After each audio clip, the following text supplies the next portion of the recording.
Market အားလုံးပဲမင်္ဂလာပါဒီနေ့မှာတော့အကြောင်းသားတွေအများစုမှားသုံးတဲ့ကြရဲ့ SCV နာနဲ့ Translate TV ကို SC တုံးလေးကိုရှင်းပြပေးသွားမှာဖြစ်ပါတယ်ဆိုတော့နော်နီအောက်လိုက်တဲ့စလိုက်စားရအောင်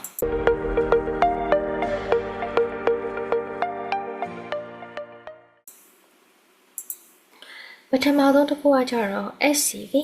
SCV ရဲ့အသုံးအနှုန်းလေးပေါ့နော်သူကတော့ SCV ရဲ့သူ့ရဲ့ engine ကတော့ NR ကတဲ့ပုံစံလေးနဲ့တွားတယ်သူ့ကိုဘယ်လိုအခြေအနေမှာကျွန်တော်တို့အသုံးပြုမလဲဆိုရင်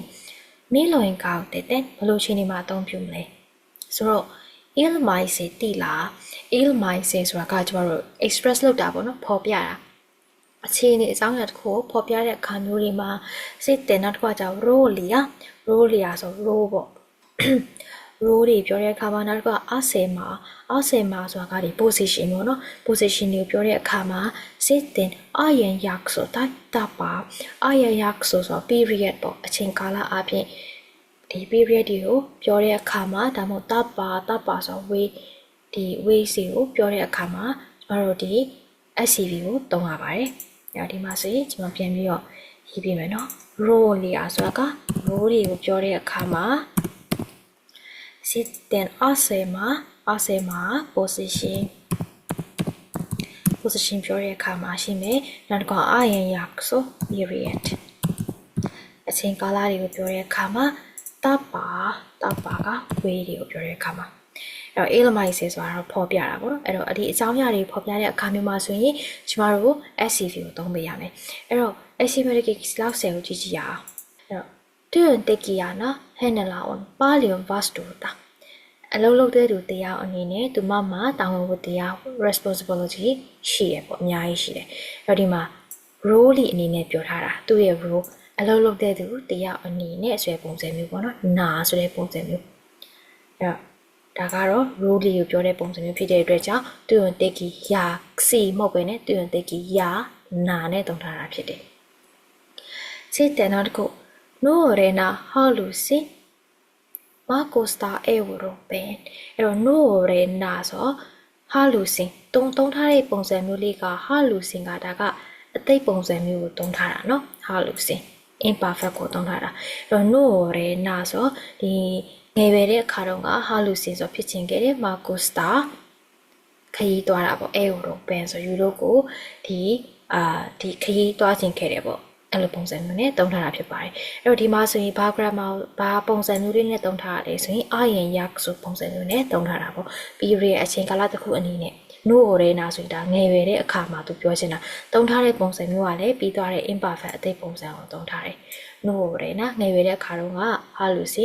ဖြစ်ချင်ခဲ့တဲ့ Macosta ခရီးသွားချင်ခဲ့တဲ့ European ယူရိုတခွင်ရောအဲ့ဒီမှာဆိုရင်အယံရက်ဆိုနဲ့တုံးထားတယ် Sitten ulkomaalaisena opiskelijana elämä voi olla haastavaa. Ja ulkomaalaisena so ulkomaalainen kaanilainenနိုင်ငံခြားသားကိုပြောတာ opiskelijana အဲ့တော့နိုင်ငံခြားသားတနည်းအားဖြင့် international student ပုံစံမျိုးကိုပြောချင်တာ international student တယောက်အနေနဲ့เนาะ foreign student တယောက်အနေနဲ့အဲ့လာမှာဘဝက voi olla haastavaa ဆို challengingဖြစ်တယ်ပေါ့ဖြစ်နိုင်တယ်ပေါ့အဲ့တော့ဒီမှာဆိုရင်အဆယ်မှာ position ပုံစံမျိုးနဲ့ပြောထားတာပေါ့နော် role အနေနဲ့လည်းသတ်မှတ်လို့ရတယ် role ဒါမှမဟုတ်အဆယ်မှာအနေနဲ့သုံးထားတာဖြစ်တယ်အဲ့ဒါကြောင့်နာကိုထည့်ပေးထားတာ ulkomaalaisena opiskelijana sitten hän työskentelee kokkina အဲ့တော့ဒီမှာဆိုရင်ဒါကဘာနဲ့သုံးထားလဲဆိုတော့ဒါကလည်းအဆယ်မှာအနေနဲ့သုံးထားတာပေါ့နော်အဆယ်မှာ hän työskentelee kokkinaအဲ့တော့သူကဒီ chef အနေနဲ့အလုပ်လုပ်တယ်ပေါ့နာဒီမှာဆိုရင် position အနေနဲ့တုံးထားတာအဆယ်မှာပုံစံမျိုးကိုတုံးထားတာเนาะအဲ့တော့အဲ့ဒါကြောင့်နောက်ကသူဘာအနေနဲ့ဆိုတော့ SCV နောက်ကလိုက်ပေးရတယ် position အနေနဲ့တုံးထားတာဖြစ်တဲ့အတွက်ကြောင့်အဲ့တော့ SCV ကိုပြန်ချုပ်ကမယ်ဆိုရင်ဘယ်လိုအခြေအနေမျိုးမှာ SCV နာ ending ကိုတုံးနေဆိုရင် ilmice တိလားဒီ roles တွေကိုပြောတဲ့အခါမှာအဆယ်မှာposition ကိုပြောတဲ့အခါမှာအယံရက်ဆို period တွေပြောတဲ့အခါမှာတပ်ပါနည်းလေး ways တွေကိုပြောတဲ့အခါမှာဆိုရင် SCV ကိုသုံးတယ်အဲ့တော့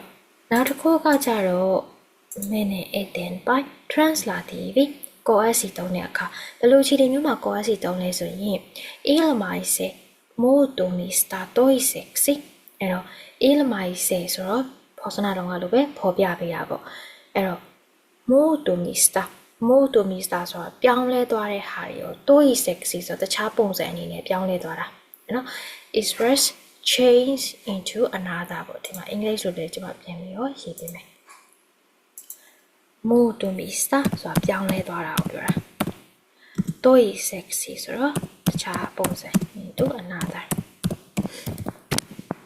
အဲ့တော့အောက်မှာဘာရေးပေါင်းလဲဆိုရင် mara aika ချင်းကလာ mara aika ဆို tagline လို့ပုံစံမျိုးလေးပေါ့နော် mara aika tavoite ဆို course ဒီပါမယ် tavoite sitten tulosta จะ result ကိုပြောတာအဲ့လိုအခြေအနေတွေကိုဖော်ပြတဲ့ဟာမျိုးမှာဆိုရင်တော့ translative ကိုသုံးပြရတယ်အဲ့တော့ какဆိုတဲ့ estimated က Susi valmistui la carixi အဲ့တော့ Susi က valmistui ဆိုဖွဲ့ရပြီးသွားပြီဖွဲ့ရတယ်ဆိုတာသူ့ရဲ့ mutos တိပြောင်းသွားတဲ့ပုံစံမျိုးအဲ့တော့ပြီးတော့သုံးထားတဲ့ဟာက valmistui ဆိုတော့ mara aika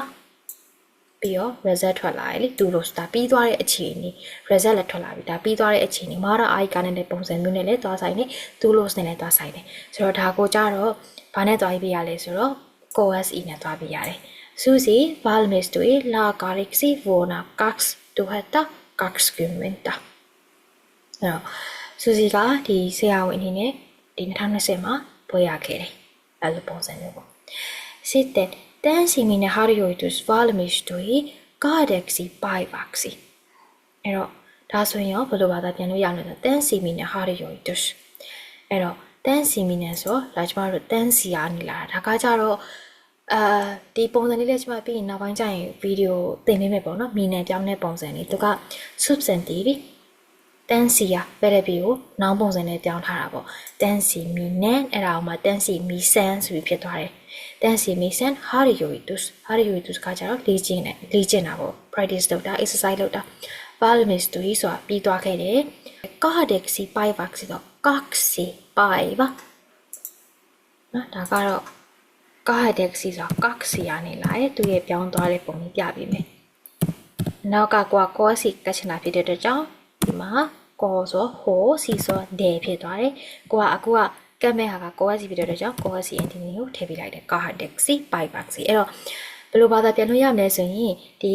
dancing practice ပေါ့နော်ဒီအကောက်ကိုလေ့ကျင့်တဲ့ဟာကတော့ပြီးမှသွားခဲ့တယ်ဒီ2ရက်နဲ့ပေါ့နော်2ရက်နဲ့ပြီးမှသွားခဲ့တယ်အဲ့တော့ဒါကကြတော့ဘာပုံစံနဲ့တောင်းကြည့်လဲဆိုရင် mara aika လို့ပုံစံမျိုးနဲ့ mara aika tulos အပေါ်ကပုံစံမျိုးနဲ့တူတူပဲနော် Sitten narku siskoni opiskele ompeliaksi အဲ့တော့ siskoni ဆိုမင်းတို့ Cisco နဲ့တူတူပဲပေါ့နော်ဒါကတော့အနောက်ကမင်းတို့မရေးပဲနဲ့အနောက်ကတခါတည်းအတူချုပ်လေးနဲ့ရေးထားတာမင်းတို့ Cisco လို့ရေးလဲမှန်တယ် Cisco နဲ့ office ကလည်းငါရဲ့ဒီညီမက office ကလေးလေ့လာနေတယ် ompeliaksi ဆိုဒီဆက်ချုပ်တဲ့သူကိုပြောချင်တာ ompelia ဆိုဆက်ချုပ်တဲ့သူအဲ့တော့ဘာအနေနဲ့လေ့လာနေလဲဆို ompeliaksi ဆက်ချုပ်တမှာအနေနဲ့လေ့လာနေရပေါ့နော်အဲ့ဒီဘာသာကိုလေ့လာနေရဆိုဒါကကြတော့ဘာလို့ course ထည့်ရလဲဆိုရင်အခုလက်ရှိလုပ်နေတာသူ့ရဲ့ goals ကိုပြောချင်တဲ့ပုံစံမျိုးဖြစ်တဲ့အတွက်ကြောင့် tavoite ဖြစ်တဲ့အတွက်ကြောင့် course ထည့်ပေးရတာဖြစ်ပါတယ် Cisco နဲ့ office ကလည်း ompelia နာမပဲနဲ့ ompeliaksi tavoite ဖြစ်တဲ့အတွက်ကြောင့်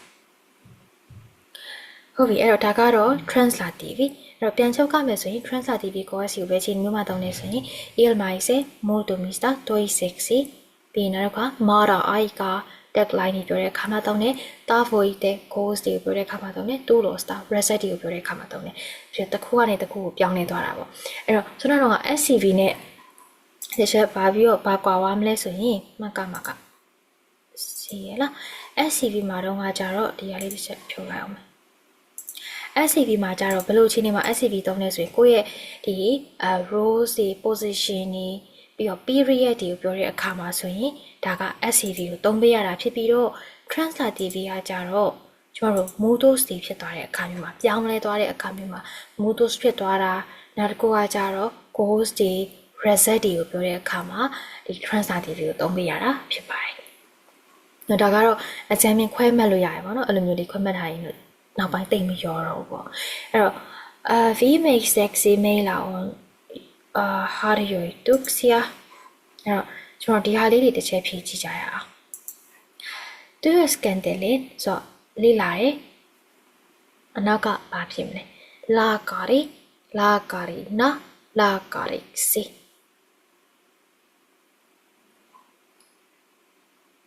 အဖြေမှန်လေးကတော့ la cari na ဖြစ်ပါတယ်ဘာလို့လဲဆိုတော့သူ့ရဲ့ scandal အလုပ်လုပ်နေပါတယ် la cari na အဲ့တော့ဆရာဝန်အနေနဲ့တနည်းအားဖြင့်ကိုယ့်ရဲ့ ossel မှာ role ကိုပြောချင်တာဖြစ်တဲ့အတွက်ကြောင့်နာထည့်ပြရတာဖြစ်ပါတယ် COSE ဆိုတော့ဒါက motos ဖြစ်သွားမှာလေအဲဒါကြောင့် la cari na လို့သုံးပြီးရင်မှန်တယ် Sitten Alex haluaa valmistua Alex က haluaa ခြင်းနဲ့ valmistua ဆိုပြီးမြောက်ခြင်းနဲ့ဘာထည့်မလဲ opettajana opettajaksi Hyvä opettajaksi ဘာလို့လဲဆိုတော့ haluaa valmistua ပြီးမြောက်ခြင်းနဲ့ပေါ့နော်ဆရာတရားအနေနဲ့ပြီးမြောက်ခြင်းနဲ့ဘာလို့လဲဆိုတော့အဲ့လိုပွဲရတဲ့ခါမျိုးတွေမှာလည်းတုံးနေပေါ့နော်အဲ့တော့ဒီမှာဆိုရင်ဒါကဘာလို့ကိုယ်စီထည့်ပေးရလဲဆိုတော့ Alex ကဖြစ်ချင်တာသူရဲ့တာဘွေတဲ့ကိုဖြစ်တဲ့အတွက်ကြောင့်အဲ့ဒါကိုကိုယ်စီထည့်ပေးရတာဖြစ်ပါတယ်ပိုပက်တာရစီဟုတ်ပြီအဲ့တော့အောက်ကနှစ်ခုကျန်မယ်ပေါ့နော်အဲ့အောက်ကနှစ်ခုကကြတော့အဖြေတွေဘယ်လိုဖြစ်မလဲဆိုတာကို comment မှာရေးခဲ့ပေးလို့ရပါတယ်ကျွန်တော်တို့ပြီးရင်အတူတူပြန်ပြီးတော့ check လုပ်ကြပါမယ်ဆိုတော့ Kiitos kasvamisesta ja näiden seuraavalla videolla. Moi moi!